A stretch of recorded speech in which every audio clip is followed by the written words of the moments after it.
Yes, people. How are we all doing? Welcome back to another stream on this fine Thursday evening. You got myself and Joey Boy here, the HMTV boys. I'm here to do a bit of a news roundup of today's and sort of yesterday's news regarding Manchester City.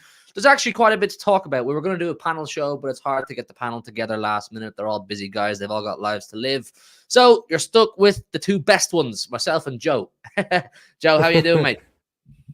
I'm good. I mean, I wasn't expecting loads of news, to be honest. So, I mean, I'm happy there's stuff to talk about. A few interesting things in there, of course, but I'm good. That's what we like to hear. Chat, I'll put a link to Joe's channel in the chat shortly. But listen, do me a favor and hit the like button on this stream. Subscribe if you're new around here. And make sure you get involved in the comments section and let us know what you're saying about all this news. Let's start with the big one. And that, of course, is the man himself, almighty Pep Guardiola. We are always thinking about it. Whether you like it or not, whether you agree with me or not, it's always in the back of our minds, isn't it? What is Pep Guardiola going to do next? How long is he going to stay for? It's not something we like to think about, which is why we put it to the back of our minds, but it's always lingering. Now, we have a bit of an indication as to what Pep wants to do post-Manchester City life, thanks to ESPN Brazil, which is kind of ironic considering that the news we've got is Brazil, maybe a bit of an indicator as to what we're going to see. The word is from Pep that he likes the idea of international football. He likes the idea of international football. Obviously, for us as City fans, the prospect of Pep managing another club in Europe, it's quite sickening. It makes my stomach feel a bit, ugh, you know what I mean? I don't want to ever see Pep on the sideline for another club. It may happen. It may be something we just have to deal with in the future. But if Pep is to leave Manchester City, I think international football is what I would like to see him do the most. Now, we don't know when this could be. His contract does expire in 2025. Does that mean in 2025 he's going to go? Does that mean he's going to take a hiatus? Does that mean he's going to do another club? I don't know. But the quote here is from ESPN Brazil. I'd like to have the experience of living through a World Cup, Euro, Copa America, or whatever. I'd like that. I don't know when that would be. 5, 10, 15 years from now, but I'd like to have the experience of being a manager in a World Cup. I suppose before we get into it, how do you feel about this, Joe? Pep and international football?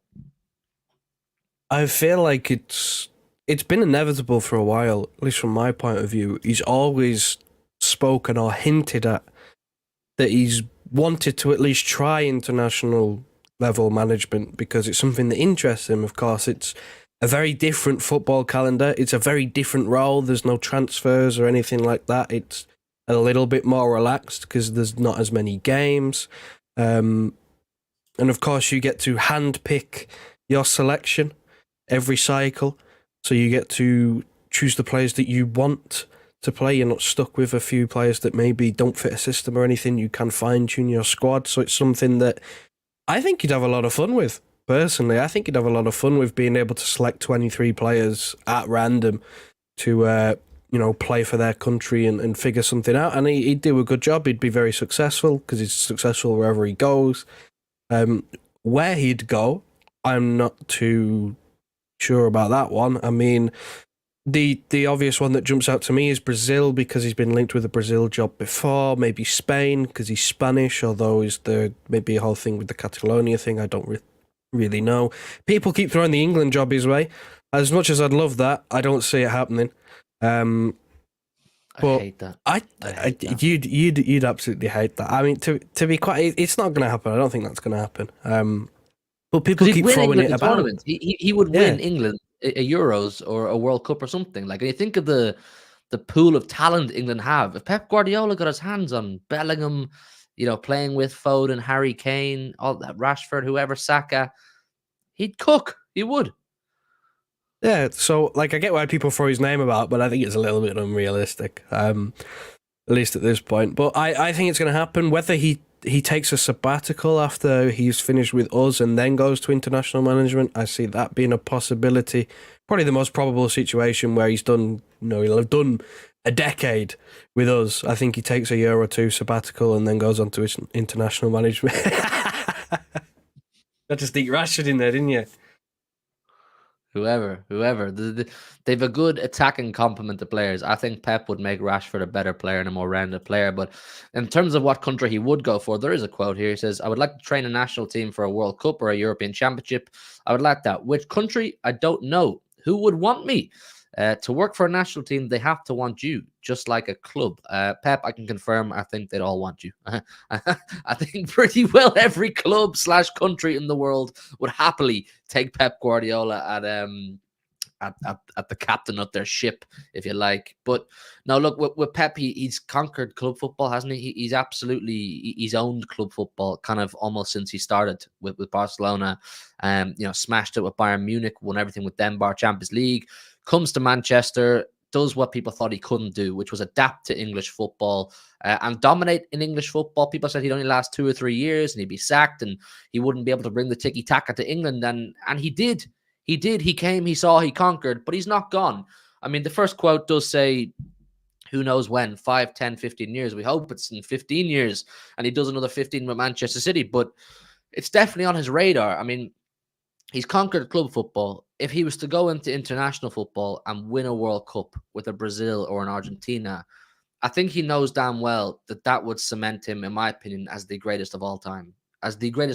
Because he will have done what, I don't know if anybody's done it, where you win Champions Leagues, multiple as a manager, dominate domestically in multiple leagues like he's done, and then to go on and win the World Cup mainly. Euros would be great. Copa America would be great. But to win a World Cup, for me, would cement Pep Guardiola as the greatest of all time, right?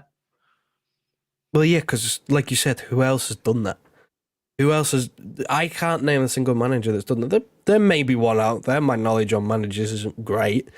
But in terms of when the debates come for, greatest manager of all time, the immediate one is obviously Sir Alex Ferguson. Did he win a World Cup? No. That is something that immediately sets him apart from someone like that. And that is something that he adds to the resume. And I get there's then creates the argument, Pep did it international level. He's done it at every single level. He did it with Barcelona B, he did it with Barcelona, Bayern Munich, he did it with us, done it with an international team. He's done it at every level at that point. And then, of course, the conversation would then come to how long does he do it for?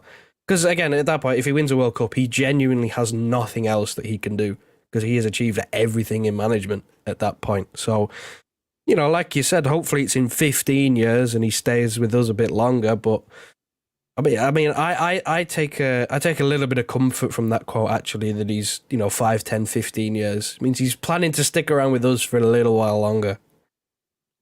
It's really hard to get a gauge of what he really wants to do post 2025. Guys, if you're just joining us, make sure you've hit the like button on the stream and subscribe if you're new around here. Get all your thoughts down below in the comments. Like I say, it's really hard to get a gauge of what Pep Guardiola wants. I mean, I've heard from various people who are linked with the club or connected with the club. I don't claim to be ITK. I don't claim to be in the know. It's just things that I hear and I relay back to you. You can take them at face value, take them whatever way you want. Is that he is going to extend past 2025. For how long? I have absolutely no idea. It could be a 1-year extension. It could be a 10-year extension. No one has told me a time frame, but from my understanding, he's not going to leave Manchester City in 2025, and that will make sense in line with Jurgen Klopp's exit. I mean, in my opinion, without being as arrogant as possible, I think there's very little real competition. And when I say real competition, I mean managers that could go through an era again with Pep Guardiola. You could have a team or a manager that comes along and wins one league, and you go, okay, fair enough, you've won one league. But is there any manager or team right now you look at and go, yeah, they could do another 5, 6, 7-year head-to-head like Klopp and Pep did?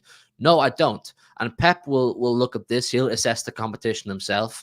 And he'll probably come to the same conclusion as me. No, there's not. There's nobody else that can do what Klopp did really in the Premier League right now or come into the Premier League right now. There's not many top managers in the world, I think it's fair to say. So there's a real opportunity for Pep Guardiola to continue dominance, to continue farming trophies, to continue adding to his legacy and dynasty. I think there's almost a free run for Pep Guardiola as long as he keeps the mentality and the hunger and doing what he's doing to I suppose, sustain some success, Joe. Yeah, well, because the nearest challenger by Klopp is Arteta, and he's in, what, year 4? Yeah. So you would like to think, or you would believe anyway, that in terms of coming, when you come to this whole chat of eras, him being in year 4, his era has been sort of 50-50, hasn't it? A couple of 8th place finishes, a couple of finishes at the top. Like, it's not a Klopp where, after 1-2 years, he's going to go for it year in, year out for the next 6, 7. Like, I don't see that being a possibility. I mean, they may surprise me, but that's kind of the closest you get to challenging, or at least challenging for an era. That's kind of the closest as you get, and there is obviously question marks whether they can, sustain a challenge till the end of the season, whether they can get it over the line. Because we saw last season they didn't challenge till the end, they fell off at the end of the season, and now they've got Champions League football. There's no evidence to suggest that isn't gonna hamper them more. So when it comes to this free run, nothing's free in football. Of course, anything can happen, but the level that Klopp has been at for the majority of the last 6 years, no one is pushing that level again that consistently. No one's doing that. That's what I'm saying. I mean, maybe not free run was the right phrase to use, but a great opportunity for Pep to I mean, what has he got now? He's got, how many Premier Leagues has he got? 6? 5, 6? Is it 6 out of the last 7 or 5 out of the last 6? I think it's 5 of the last 6. 5. He's 5. He's got an unbelievable opportunity to go 6, 7, 8, 9, 10 if he really wants to, and he has the ambition to do so. People look at Alex Ferguson, and the big thing with Alex Ferguson was longevity and the amount of Premier Leagues he won. But if you look at Alex Ferguson's record, it wasn't the case that he won it every single year. He didn't win the same amount of Pep in this time frame. I mean, Alex Ferguson's first while at Manchester United was very, very rocky. Ask any of your parents' people or anybody who's old enough to remember. They'll tell you there was a period in time early in Alex Ferguson's Manchester United tenure where they were considering getting rid of him. They were really like, is he built for the job? He's come down from Aberdeen. Can he handle the big Manchester United? Can he revive Manchester United? Because they had gone a long time without success. But they persevered, and the rest is history. But, there were periods where United weren't winning trophies under Alex Ferguson. There'd be seasons where they weren't winning trophies. He just stuck around long enough, and he racked them up. There's a great opportunity, in my opinion, for Pep to do so. And he's weathered the storm of Klopp. He's weathered the storm of anything, really, that's come his way. Arteta, you had Ole Gunnar Solskjaer's United, I think, came second one year. Very, not a half-arsed attempt at the title, but we still won it. But whatever came our way, Pep evolved with and adapted to and had an answer for. So you'd have to have full faith that, whatever else comes along. No doubt there will be another manager who comes along and has a go. My point is, I don't think there's not many I look at and go, you could do what Klopp did. Take us to the final day 2 or 3 times and win one in the middle there somewhere. I just don't know. So for Pep, look, with international football, it's a natural want. For a manager as successful and as driven as Pep Guardiola, Pep isn't just going to go after Manchester City, right? That's me, I'm done. if you know Pep and you listen to him enough and you understand the way he is, he wants to be the best. He just does. He knows he's in that category, that bracket of managers of whereby it's nip and tuck as to who is the best. So he's always going to look for ways to separate him from the rest. We were singing Fergie in at Old Trafford in 1989. Exactly, there you go, James. Exactly, there you go. I remember my dad told me, he was like, I remember there was a period where they wanted rid of Alex Ferguson. The United fans wanted rid of Alex Ferguson, but they won't tell you about that. They'll only tell you about the 20 leagues or whatever it is that he won, or however many it was. So look, with Pep, would you agree with this then, Joe? If he's to take another job after Manchester City, international football is what you want to see him do. Yeah, because I'm exactly the same as you. I'd hate to see him in an opposition dugout. It'd break my heart. Chap, tell me about this. How would you feel? I want honest opinions in the chat. How would you feel if we're in a Champions League game, semi-final, and Pep is the opposition manager? I'd be like, this is sickening, like genuinely sickening. Imagine being the Etihad in the South Stand where you stood for all those years watching Pep, and now he's managing X, Y, and Z against you. It would break my heart. But if he's the manager of Brazil or Argentina, all of a sudden I'm going, vamos, Argentina. I want him to do well. I'm actually supporting him. I'm behind him because he deserves it from us. But look, I don't think it's something that we have to worry about too much right now. Like I said, I'm under the impression and understanding that he will extend beyond 2025. For how long? It's God's guess. Absolutely no idea, man. I don't have that information for you, unfortunately, but I believe he will stay. And no doubt, like, look at the signings we're making, how young the core of the team is right now. Pep's building. He's always building. He's never allowing it to go stale.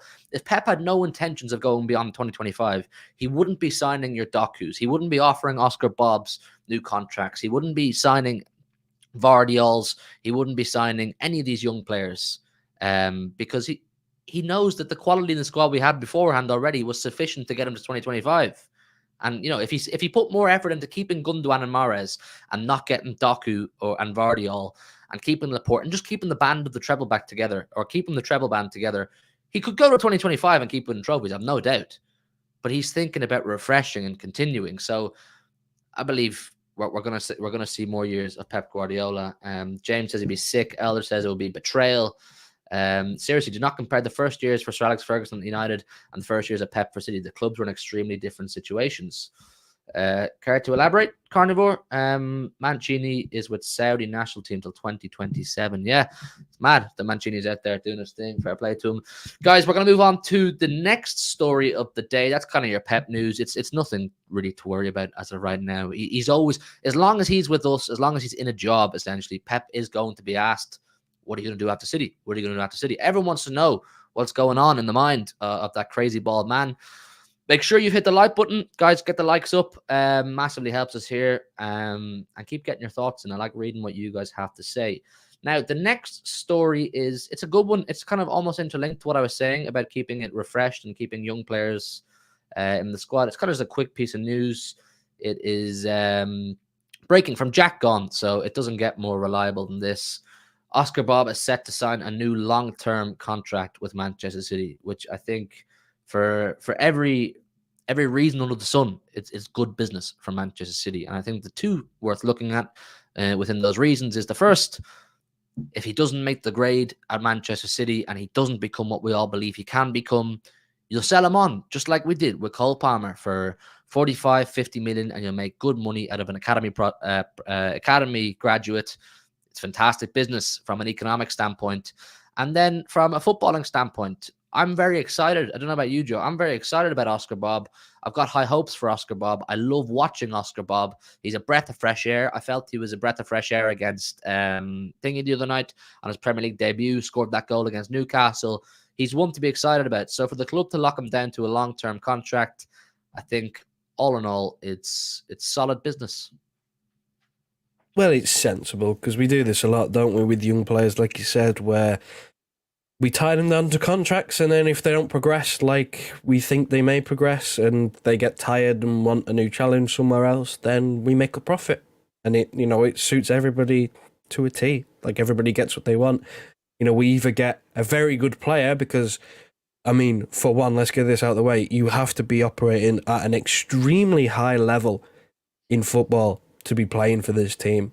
Like you have to be one of the best players in world football to get into this Ask team, or at Calvin least Phillips. consistently. Ask Calvin Yeah. Phillips.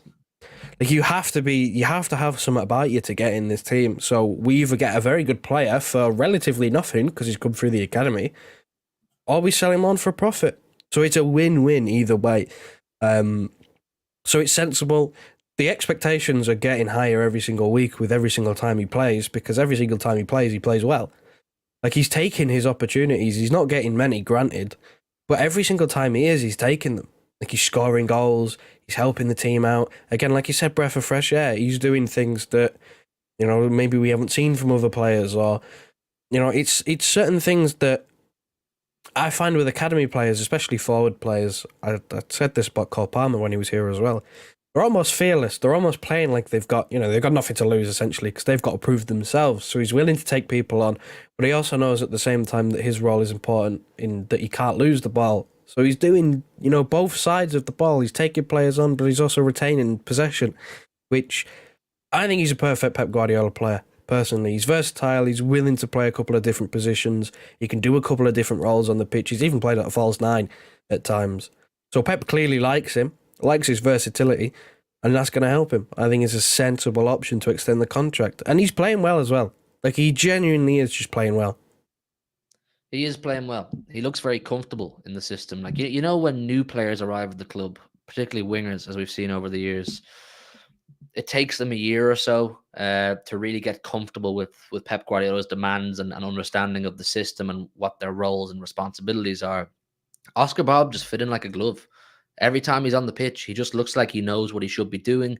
His game looks like it's refining all the time, and he's taking on board the information and the demands all the time, and he understands it. Like, that Newcastle goal for him would have been absolutely huge, just for his confidence and just feeling like he's contributing, which is huge. But as we know with Pep, he's very calculated and strategic in the way in which he integrates and develops these young players. He won't do what Ten Hag has done with Garnacho or Kobe Minu, where it's, oh, we have a superstar kid in our hands, or what we believe to be a superstar kid in our hands. Spam him. He plays every week. He's in the starting lineup. Like, that Kobe Minu, for me, just came out of nowhere. We heard one or two decent reports about him earlier on the season. Now he starts every single week. He's one of the first names in the team sheet, as far as I'm aware, at Man United. Pep won't do that. Pep never did it with Foden. Foden, in terms of talent and in terms of hype, was clear of what Kobe Minu and Garnacho and these kind of guys are now.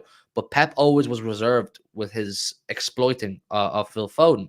You'd see him, he'd get a cameo, he might start a game here or there, then he disappears for a while. Pep is managing the guy, and he's done that with Rico Lewis, he's done that with Cole Palmer, he's done that with Oscar Bobb. So the plan is worth trusting, and I think there's enough body of evidence for Oscar Bobb to be satisfied with the plan and the development procedures of Manchester City that I believe he'll happily sign the contract. It's a great thing for Oscar Bobb. He's getting a long-term deal from the greatest club and manager and team in the world right now, and he's developing at a really nice pace. And he looks comfortable. He looks at home. And I think Oscar Bobb being in the first team, from what I'm reading here, is a testament to our board and how well the board and how on the ball the board are when it comes to talent and young players. Because the word is that Tiki told Pep Guardiola that Bobb must be promoted to the Man City first team last summer, and Guardiola has been impressed with the 20-year-old. So it sounds like it wasn't even Pep that called up Oscar Bobb from the academy. It sounds like Tiki spends a lot of time keeping an eye on how the academy and underage players are doing, and gives advice to Pep. And Pep obviously has a great relationship with Tiki, so he took it. And Oscar Bobb has taken his opportunity, because it's different. If Pep promotes you and brings you up himself, it's because Pep wants you and Pep's seen you and he knows about you. But if Tiki says to Pep, trust me, you're going to like this guy, and Pep goes, okay, I'll take him, you're under slightly more pressure, aren't you? Because you have to go out and impress Pep Guardiola. So credit to Oscar Bobb, man. Credit to Oscar Bobb. I'm buzzing for him. New contract. Hopefully we get to hear we go on that very soon. And would you just slightly off topic? Would you like to see him start against Bournemouth on the weekend? Yeah, I'd be for it. I'd be down for it. I mean, I don't like. it's not like the end of the world if he doesn't, but I'd like to see it. I'd like to see him rewarded for what I thought until he was taken off. I still don't get why he was taken off, by the way, against Brentford. But for what I thought was a good performance against Brentford up until he was taken off, I think he deserves reward. So against Bournemouth are going to leave a bit more space at the back because they're going to go for it, because that's the style of football that they've tried to play this season. So with a little bit more space, maybe he can do a little bit more than he did against Brentford. So I'd like to see him play.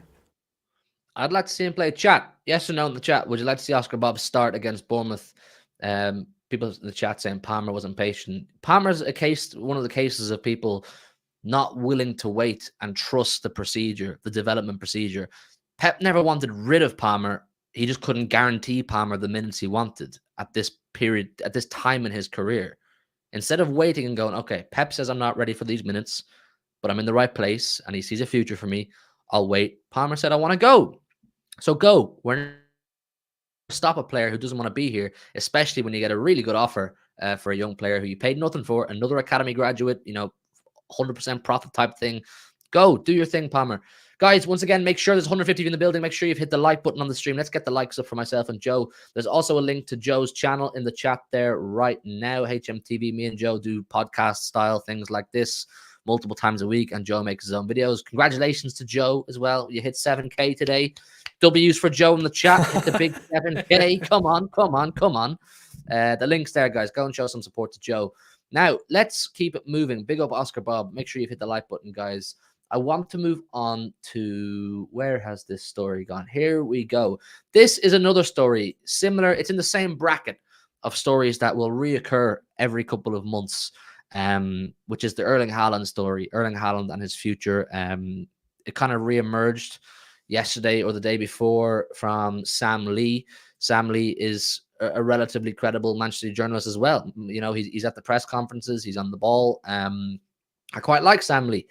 And he's saying that more release clauses around Erling Haaland will kick in future years. So there's obviously a stagnated procedure of release clauses in Haaland's time frame at Manchester City. So year one will have X and Y. Year 2, year 3, and year 4 will all have different types of release clauses. And the figures apparently are closer to £100 million than £200 million, which complicates contract talks. Now, this obviously stems from the rumors sort of last week, the week before, that City are hoping to open and have successful contract negotiations with Erling Haaland, but it is something that both Man City and Haaland are open to. Now, Haaland having a release clause closer to £100 million than £200 million, it doesn't make for a nice read, does it? No, considering that's what his market value is probably higher than 100 million anyway. Like, he's worth so much more than that. But it's not like we're in a position to really argue, is it? Because if you want to keep a player happy, you want him to sign a contract extension. He's had this thing where wherever he goes, he's gonna have a release clause. That's, number one thing. He's always going to have a release clause. He always wants one. So you've kind of got to just accept it and hope that you keep him happy enough to the point of where even if someone triggers that release clause, he's happy enough to stay.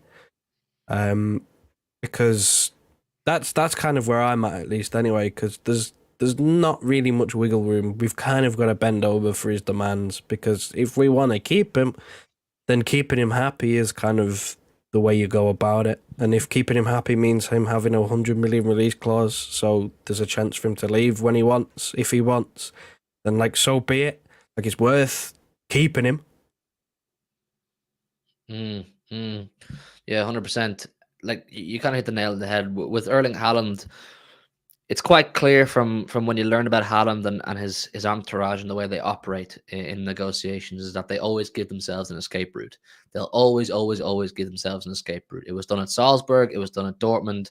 And now it is. There obviously is a release clause of some sort in Erling Haaland's Manchester City contract. But is it something, when I read those numbers, and they are unsatisfying numbers at the thought of losing Erling Haaland for the £100 million mark type thing, it's not something I stress over too much, because there's something unique to us at Manchester City that not many clubs have, and we've proven now for a good period in time, a good 10, 15 years, which is that we have an unbelievable capacity and ability to retain and satisfy our biggest assets. You look at Aguero's, you look at De Bruyne's, you look at David Silva's, you look at Bernardo Silva's.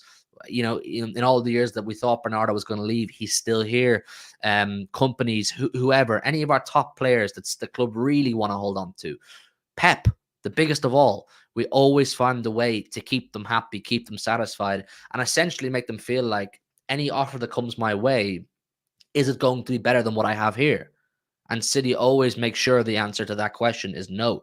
Whether you want money, whether you want better facilities, whether you want more of anything, we always provide it. We make sure our biggest assets are happy. And no doubt the club are doing just that with Erling Haaland. And I suppose another part of this report, which makes me kind of calm about the situation from Sam Lee again, is the reality of Erling Haaland's Man City release clauses is that they are only relevant if the player wants to leave. So these release clauses are obviously implemented, but they're clearly weighing on whether Haaland wants the release clauses to be activated. So if Haaland turns around and says, if Real Madrid come and activate a £100 million release clause for Haaland, and Haaland says, well, I don't want to go, I don't want to leave Manchester City, well, then Real Madrid can go fuck themselves. You know what I mean? The release clause means absolutely nothing. It's not a case of, well, they paid it, he has to go. So if Haaland's happy, the release clause actually means fuck all. So it's down to the club to make sure Erling Haaland is happy. And then following on from that, and the latest information suggests that it is not a burning issue for him. So obviously Haaland, the word is, or off this report, Haaland isn't thinking about it. He's not. It's not something that consumes him. Just from what I gather from my read here, I have no intel, I have no ITK, I have no information on Haaland, but from reading and gathering information about it, it's not something he's strongly thinking about. When is his next move? What's his next step? He's obviously very happy. And then at the end, those close to him have laughed off links to Real Madrid. That will be a real kick in the ego for Madridistas, won't it? Well, yeah, because it makes sense though, doesn't it? Because you look at the Haaland Mbappe thing. I think if Haaland looks at Madrid going for Mbappe, maybe he is laughing it off and going, I don't want to play with them. I want my own spot. I want my own limelight. So I can understand that point. And again, like, it all just boils down to happiness. A release clause isn't the end of the world. A release clause, like you said, it's a get-out clause. It's a backup plan. It's making sure they have a way out if they want it. It doesn't mean he's always going to want a way out. Why would he want a way out now? He's just won a treble. He's defending a treble. Why would he be thinking about leaving? He's a winner. He's got a winning mentality. I'm sure he's thinking about, I'd like to do that again. We've got a good chance to do that again. I'm sure he views the squad and the manager being enough to convince him that he can do it all again. So I don't see a world in which he's even thinking about leaving at the moment. A few years down the line, maybe we'll come back to it, but right now, no.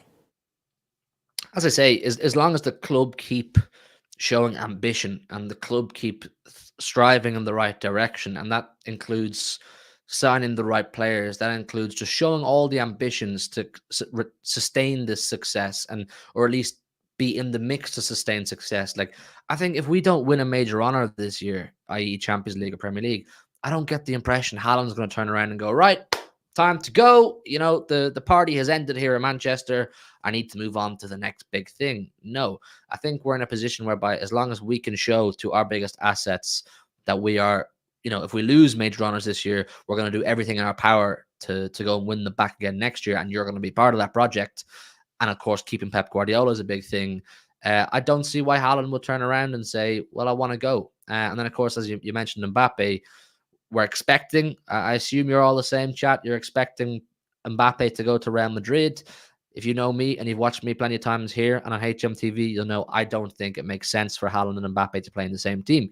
Commercially, brand-wise, personality-wise, everything. I think it's within their interest, brand-wise, to be competing, to be locking horns for all of the major honors in Europe, both personally or individually, and team awards. So Mbappe to Real Madrid, in my opinion, would nullify, Joe, the chances of Haaland going to Madrid, or at least lower the chances substantially. Yeah, because if you look at, even just from maybe an ego standpoint, something like the Ballon d'Or. They'll both want to win that. If they're in the same team, could you imagine it kicking off? Because they both want to be the best. Imagine Haaland wins the Ballon d'Or at Real Madrid and Mbappe is part of the team. It's gonna kick off. Like Mbappe's gonna go, what the fuck? I'm the main man here, boys. Like it's egos, man. I'm telling you, it doesn't make the most sense. If they want to make a substantial claim to be one of the greatest footballers of all time, a Ballon d'Or goes a long way to securing that sort of status. And when they're both in the same team, they're gonna hurt each other's chances of winning it. So, like, it's a conflict of interest. It's a clash. Like, think about it. If Mbappe has an unbelievable season and Haaland helps Mbappe win the Champions League and the La Liga, and Mbappe goes to win the Ballon d'Or, Haaland's just facilitated Mbappe winning the Ballon d'Or, and vice versa. And we know Mbappe has a relatively large ego. So could you imagine Mbappe going to Madrid, the big unveiling? The king is here, the icon that we've waited for. He's finally here, and he's going to be our guy. Haaland arrived and starts stealing all the individual accolades. Mbappe, you know what I'm saying? It's not gonna be something that appeals to him. So as I say, there's a multitude of reasons as to why I believe Haaland and Mbappe should just go against each other for everything. For your own teams, go against each other. Individual awards, team awards. That is what made the Messi versus Ronaldo debate so intense and boosted both their own profiles. Messi versus Ronaldo. Who do you prefer? Who do you think is a better player? Well, this one scored this much. This one's won this amount of awards. It's no different for Haaland and Mbappe. They need to, for brand reasons, go head to head, compete, because them competing with each other will also benefit each other individually, in my opinion. Super chat here from Mark Prendergrass. Big up, Mark. He says, tell us what you know about the charges instead of crypto messages. I posted a tweet, Joe. I said charges. I saw. So I'm not gonna gas you guys up and say I know what's happening. I've seen the emails, all that shit. You know what I mean? I'm not like that, but I've heard from people that I respect and people I trust. As always, take this as you please. Hugh is not ITK. I'm always just relaying what I hear to you, that City will be just fine. That City's evidence, irrefutable evidence from what I hear, is sufficient. And there's quite a bit of panicking going on right now in the Premier League as to how to go about this. How do you tell world football that City have beaten them? There's going to be a lot of very unhappy people in world football, from what I've been told. So if it goes tits up, don't say, well, that dickhead from Dublin said we'd be fine. I'm just telling you what I've heard. And I respect and trust the person or people who told me this, that City's evidence apparently is sufficient to get City off the hook. Then we'll start to hear all the brown paper bag talk. Well, you paid them off and you're cheating bastards. But please, people, do not take me up wrong. I'm not ITK. I'm just telling you what I hear. I get just as gassed as you when I hear these things. I'm no different to you. I hear these things, I read these things, I get told these things, and I get just as excited and intrigued as you. I am from Dublin, Arus. I am from Dublin. No problem, Mark. I hope that answers your question. But yeah, big up for the super chat, by the way, Mark. Guys, still 180 of you in the building. Make sure you've hit the like button on this stream. Let me know, do you like these kind of style shows where me and Joe just shoot the shit? We chat away, we talk about topics, and we get you guys involved. Let us know, do you like these style of shows? Because we like doing them. Me and Joe do them over on Joe's personal channel, or my personal channel that Joe uses multiple times a week. So we like doing them. But if you guys like doing them, we can do more of them here on City Extra. Just let us know. But hit the like button. Make sure you're subscribed if you're new around here. Now, the sort of final story, as long as I can find it, is... Where's he gone? Lucas Paqueta could yet emerge as one of Man City's primary summer targets once again. Me and you sort of touched on this last night, Joe, didn't we, over on your channel about Lucas Paqueta? And it was kind of interlinked to our conversation about Alvarez not playing in midfield and having creative forces in there, and how Paqueta is not many more creative than him in the Premier League right now, even though he's playing for West Ham, who are kind of on the demise. But it seems like anyway from the report. I'll get the source here.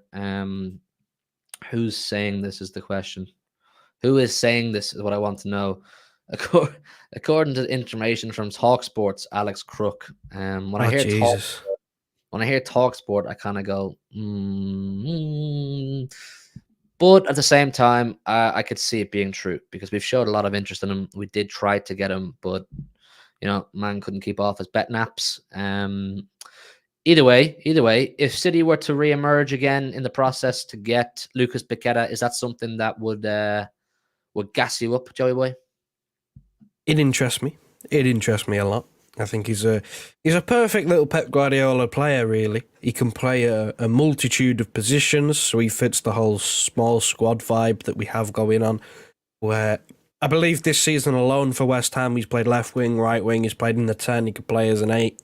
He could probably play as a false 9 if, needs must. But it just adds another tool. It's a bit of versatility. If he can play in those wider areas, it gives us a few options. So it would be a good signing. I believe it's a release clause as well in the summer, or he has a release clause. So, or at least from what I've heard, he has a release clause. So it screams us, doesn't it, if it's a release clause, because we do love a good set fee for a player. But I'm all for it. I think that it's a no-brainer, personally, for me, because we spoke about this last night, and I think the two main points was obviously letting Alvarez move out of that position and, playing to his strengths. That's going to help, for one.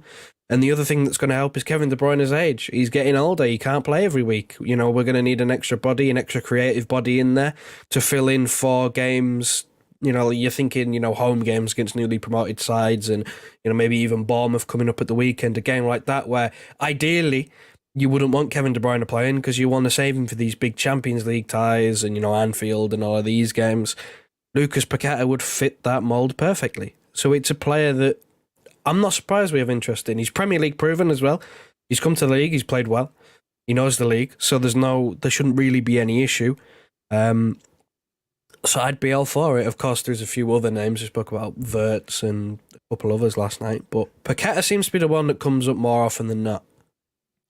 Yeah, I saw we did speak about links to Wirtz, Sport Bild, Christian Falks boys. They're obviously a very credible German source. They are saying that City are very interested in Florian Wirtz, but face competition from Real Madrid and Liverpool, and they said their valuation was the 130 million euro player. So you're looking at ballpark 150 million pounds for Florian Wirtz. Chat, who would you prefer, Florian Wirtz or Lucas Paqueta? And while they're telling me that, I want to bring this into the question. I hope we do sign Paqueta. I think we will if Bernardo goes to Barca. And then someone said will be a squad signing. Yeah, James says will be a squad signing if the price is real. If we were to go and get Paqueta, do you think that spells the end for Bernardo Silva? Potentially, because Paqueta, again, I spoke about his versatility. He'd be like Bernardo Silva. Bernardo Silva's very versatile. Is that a replacement, signing Paqueta for Bernardo Silva? Is that just the natural replacement because he can play in the same positions? I don't know, maybe it is. We all know Bernardo Silva's got, 50 million release clause coming up in the summer, if anyone can be bothered to pay that. People are going to jump at that. People are going to jump at that. 50 million? Oh. So, again, it all depends on whether he wants to stay. We know he wants to leave because he's homesick. He wants to get closer to home. So, again, if someone that he deems fit for purpose, like it's a Spanish club, really, like Barcelona, Real Madrid, because if he wants to move closer to home, the PSG will probably be sniffing about, but that's not really closer to home, is it? So there's no real point in him going there. So it all depends on if he wants to leave. I guess it's the most natural replacement, but I don't think it necessarily means that, we sign Paqueta, Bernardo Silva's going. I don't think it means that. I wouldn't read into it that way. A squad with Bernardo and Paqueta and De Bruyne and Foden and Alvarez would be pretty stacked. Like it would be pretty stacked. Kovacic, Nunez as well.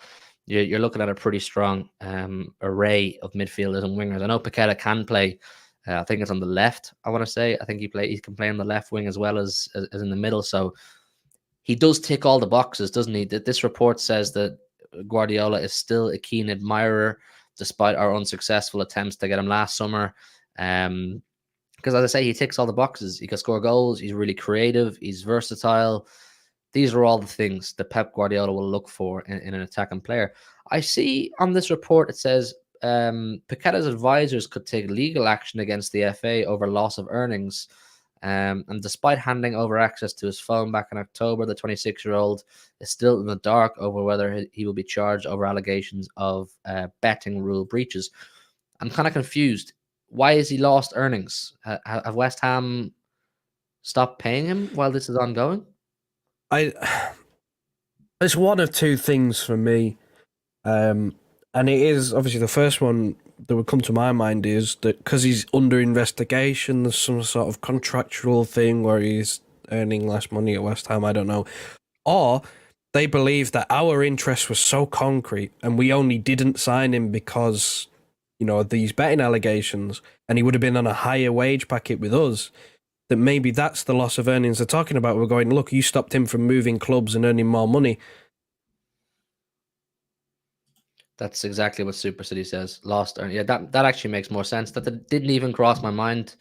Joe and Super City, both of you kind of said that.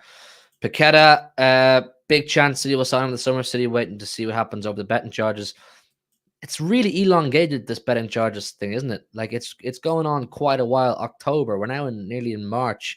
You think they'd give the guy some indication, because we're getting to the point now where Paqueta's going to be saying, can we try get this City move again this summer? I'm 26 now. You know what I mean? 26. He's going to want to make this move happen ASAP. So he needs to start putting pressure on whoever the bodies are that he can put pressure on and try to find out. Steve K says, trust me. I will trust you, Steve. I will trust you. No reason not to trust you. But look, with Paqueta, we'll have to see. I'd be very happy with Lucas Paqueta. He's a player I really, really like. He is slightly injury prone, which is maybe one of his downfalls. But look, we have a good record at of looking after and managing injury prone players. Jack Grealish was very injury prone at Villa. I know he's injured now as we speak, but we've done a very good job with him in the 2.5 years he's been here. Erling Haaland was very injury prone at Dortmund. We've done a very good job with Erling Haaland. So you'd have to trust City's medical team that we could do a decent job with Paqueta. Piplup, big up Piplup, my guy, man, big supporter. He says, I saw we were linked with Rafael Leao. I believe I read Piplup and Joe that Rafael Leao has decided he's done with AC Milan and he wants Outski. Oh, not again. Like I was so hot. I was so hot on him last in the summer just gone, and then I'm pretty sure he signed the contract extension with Milan, and I thought, you know what, that's it, done. Dead in the water. We won't sign him. He signed a contract extension. He's locked in with Milan. That's clearly where he wants to be, and now he's unhappy. I mean, it's I don't know. You love Leao, if I remember correctly. I do. Tell me why. Look, chat, we're about to get an education here from Joe on Rafael Leao. If we are linked with Leao, I want to know what we're in for, because I don't claim to watch Serie A. I don't watch AC Milan. Tell me, what is it that you like Leao? Because as long as I've known you, you've never shown that level of interest in many players. Oh, man. I don't... Teach us, Joe. Tell us about Leao.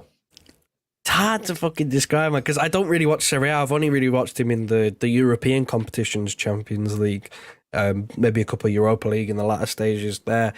And every time I watch him, he gets me off my seat.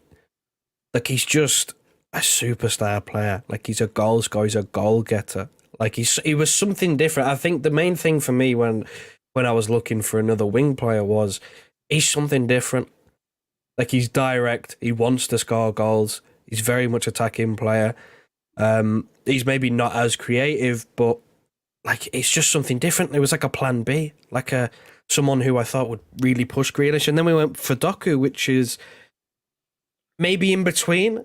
Like he's a very, very much attacking focused player, but he's maybe a bit more of a natural creator in terms of wanting to take on his man and put cross in the box.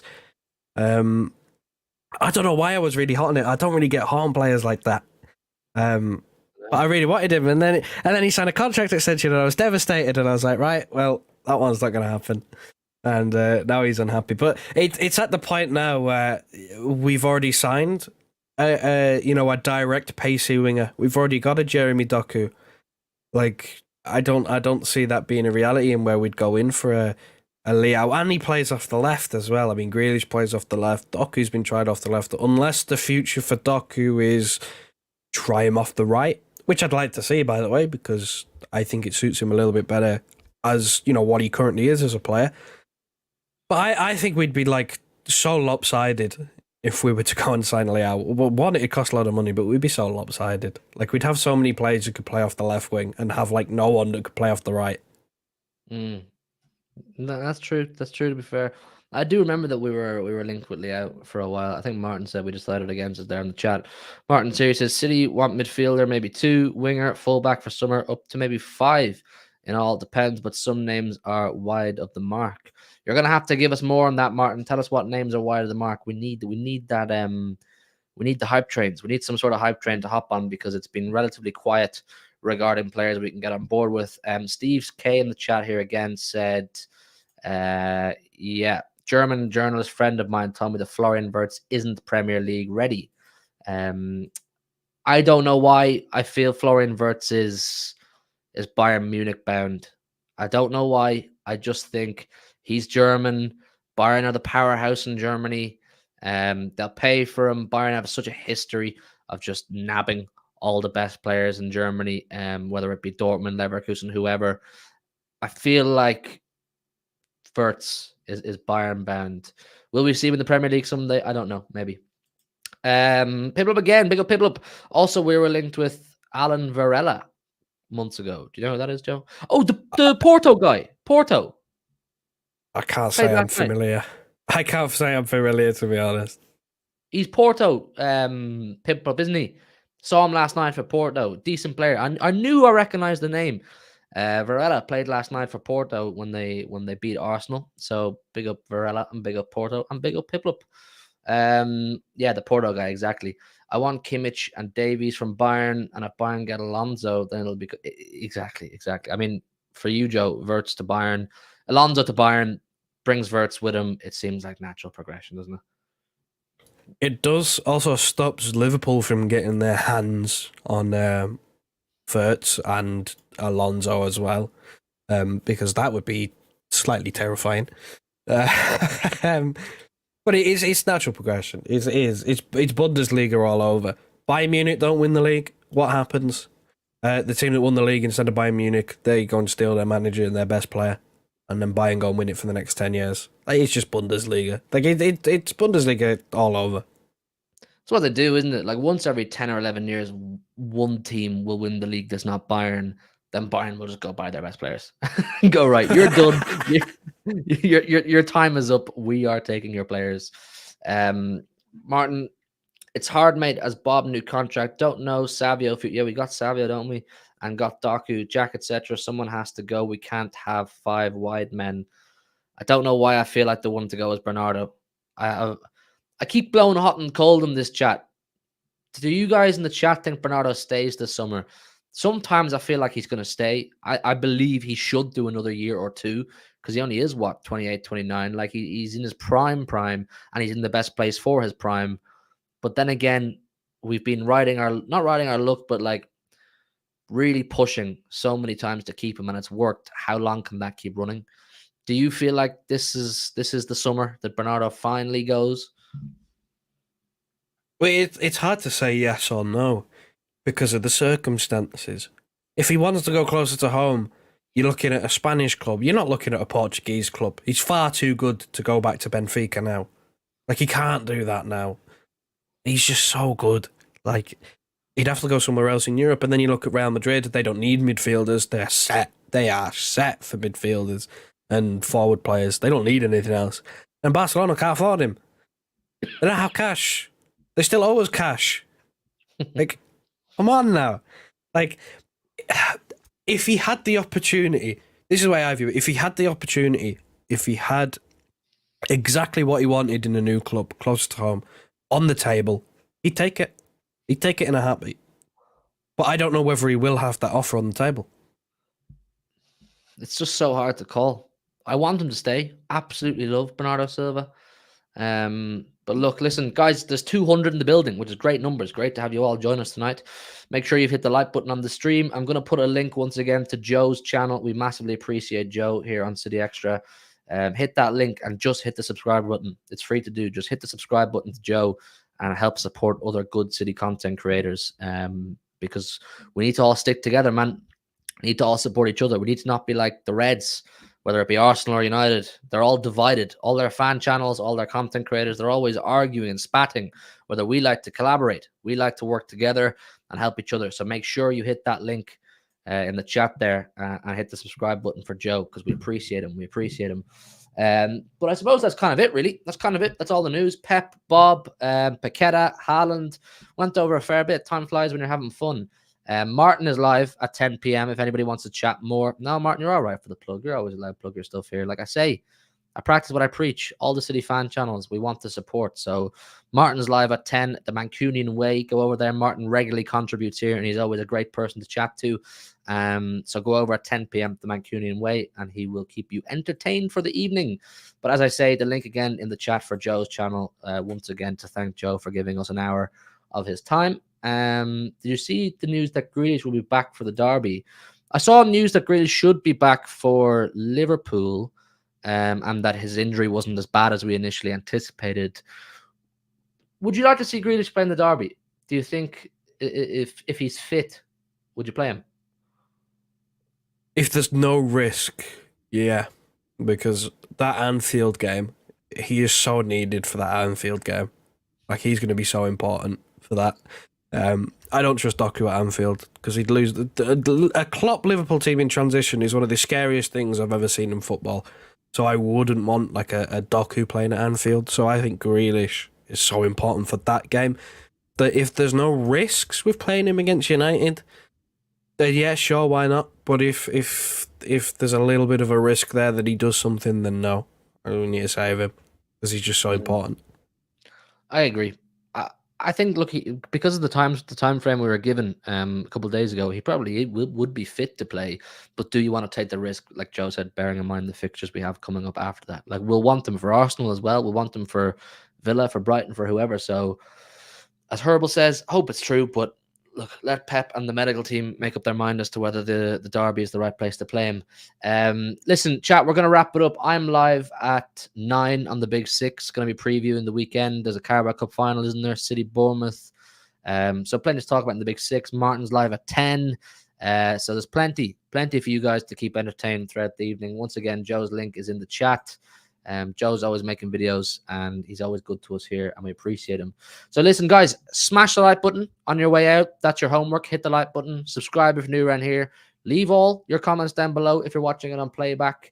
And we'll see you tomorrow. Myself and Jody Porty will do a preview for Bournemouth on Saturday, I think. Or at least we more than likely will be. But either way, we'll see you tomorrow. Good night and God bless, Blues. In a bit.